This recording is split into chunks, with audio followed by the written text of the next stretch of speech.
औज़ुबिल्लाहिमिनश्शैतानिर्रजीम बिस्मिल्लाहिर्रहमानिर्रहीम। अस्सलाम वालेकुम दोस्तों, वसीम राजपूत लाला ऑनलाइन में हाजिर खिदमत है। दोस्तों, एक भाई का सवाल था कि अगर किसी शख्स की बीवी की डेथ हो जाती है, बीवी उसकी फौत हो जाती है, बीवी उसकी मर जाती है, तो तो उसका जो सामान जहेज़ है, क्या उसके वारसान उसका उसकी वापसी का दावा फाइल कर सकते हैं, डिमांड कर सकते हैं, तलब कर सकते हैं या नहीं? इस बारे में सवाल था।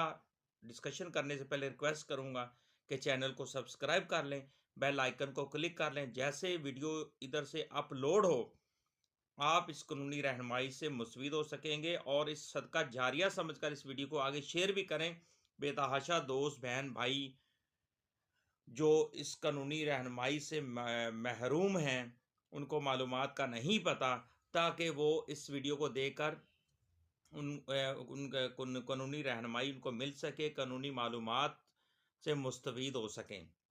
सदका जारिया समझकर इस वीडियो को आगे शेयर किया करें। दोस्तों, सवाल ये का, बीवी के मरने के बाद अगर कोई वारिस या उस औरत के जो वारसान हैं वो उसके शौहर के खिलाफ समान जहेज का जो दावा होता है, जो मुकदमा होता है, वो दायर नहीं कर सकते, वो डिमांड नहीं कर सकते, वो तलब नहीं कर सकते।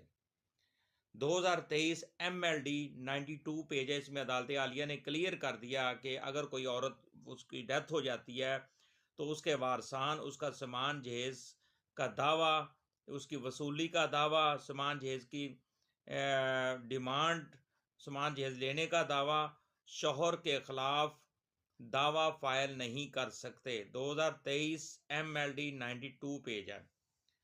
मुझे अपनी दुआ में दोस्तों याद रखिएगा। जहां रहें सलामत रहें। अस्सलाम वालेकुम।